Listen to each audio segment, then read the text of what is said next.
Hello, Vapors. Chris Ebner here. I'm from Orlando, Florida. I'm on vacation right now in Hilton Head, South Carolina. I just wanted to make a quick video to explain to all you new cloud chasers out there what is all this business about. Use good batteries. If you have the wrong batteries, you're going to blow your hand off, blah, blah, blah. First of all, if you exceed the amp limit on your batteries, they're most likely just going to vent. Do not do it, because if you have a mod that does not have air holes like this, the battery will be, it'll turn it into a pipe bomb, basically. I'm going to show you now how to avoid all that. And no one showed me these things when I was new, so I'm going to show you guys, so that way if you have any questions, hopefully this video will pop up on YouTube, and you guys won't be in any danger. So, first I'm going to start with the batteries that I recommend. If you are sub-ohm cloud chasing, these are Sony VTC5s. This is the battery that I recommend highest, either Sony VTC5 or Sony VTC4. They have a 30 amp limit and a 100 amp pulse limit, which means if you allow the battery to cool down, they can go up to 100 amps for a very short period of time and then allow them to cool, and then you can go back up to 100 amps again and allow them to cool, so on and so forth. The battery getting hot is the thing that you need to worry about. So, how to protect yourself. You need one of these. Any new cloud chaser, anybody, any cloud chaser, me, I check every build. No matter if I know it's going to be over 1 ohm or not, I always check my builds just to be sure there's no short. This meter will not read if there's a short, or it'll read really high. Okay, so first thing you do is take your atomizer. This is the Tugboat atomizer. Place it in your ohm meter and make sure it's tightened down all the way. You make sure these screws are tightened down all the way also, because if they're not, you'll get a false reading.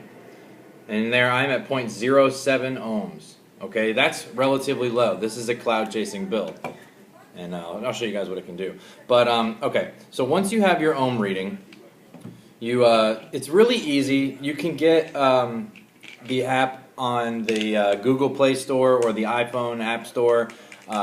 There's free ones all over the place. You just type in Ohm's Law Calculator or Ohm Calculator, and I'll show you what it looks like here, and I'll show you how to use it. Okay. I use the Mutation X top on my Tugboat because it fits and it's got those 18 air holes in it. And cloud chasers, air is key.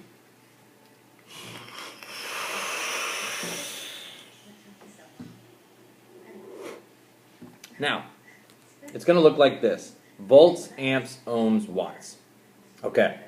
So our lithium ion batteries that we use, 18650, 26650, 18500, 18490, all those batteries are 4.2 when they come off the charger, and then they level out at 3.7. Okay? So volts, to be safe, I always punch 4.2. Okay? And then ohms. You input the resistance of your coil.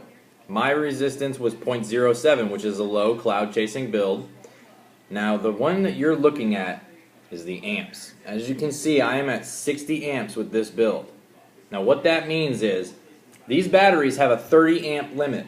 Even the highest quality batteries. The highest continuous amp limit that I could find is 35.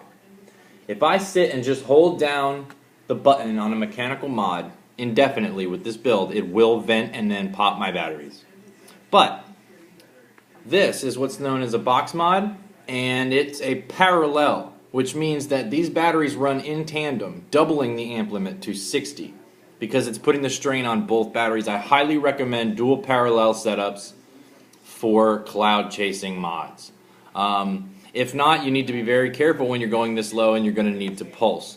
Now, these batteries aren't actually at 4.2, but it's just safe to run them there. Now, okay, so let's just do one more for a quick example.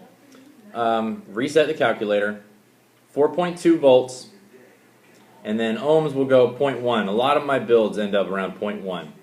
42 amps. That is just exceeding the limit of the batteries by 10 to 12 amps, and you just need to make sure that the battery has time to cool. I highly recommend using an ohm meter and an ohm calculator for every build.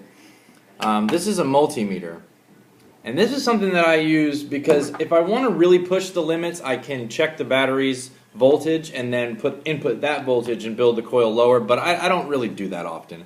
But I do highly recommend using these safety features. I hope that this video was helpful to you guys out there who are trying to learn. And if you subscribe to my channel, I'm going to demonstrate a lot more builds here in the future. Like this build that I have here, it's a 5-wrap G-Plat haywire build, awesome for cloud chasing. I'm in a couple cloud chasing groups and have a lot of cloud chasing friends, and guys, everybody swears by this haywire by G-Plat. I'm going to do a review on G-Plat to explain the differences between it and Kanthal A1. And the next video that I'm going to post is going to be for this coil here. It's going to be a tutorial on how to build this. It is a G-Plat 24 twisted, then wrapped parallel with G-Plat 24 single strand. And I'll show you how she performs here real quick before we go.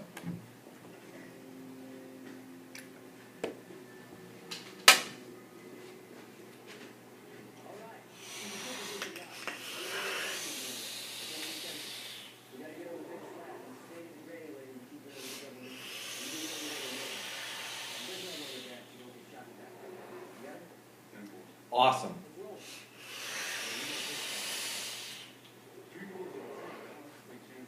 And it's not just the clouds. The flavor is outstanding. Alright, so thank you guys for watching my video. I hope that you subscribe. I know this is my first video, but I didn't see very many explanations out there on how to use these things. My entire channel is going to be dedicated to the new cloud chasers. So hopefully that I can get some more experienced guys in here and just kind of helping you guys along, because I learned a lot of these things on my own until I joined a group that taught me. So I hope this video was helpful. We got some coil build tutorials coming. We got some reviews coming. I got a Stingray X clone coming in the mail, so I'll review that. And I'll also review all of my current hardware. And I'll also have a do-it-yourself box mod build video coming up. So I hope you guys subscribe, because it's going to be cool. Thanks, everybody.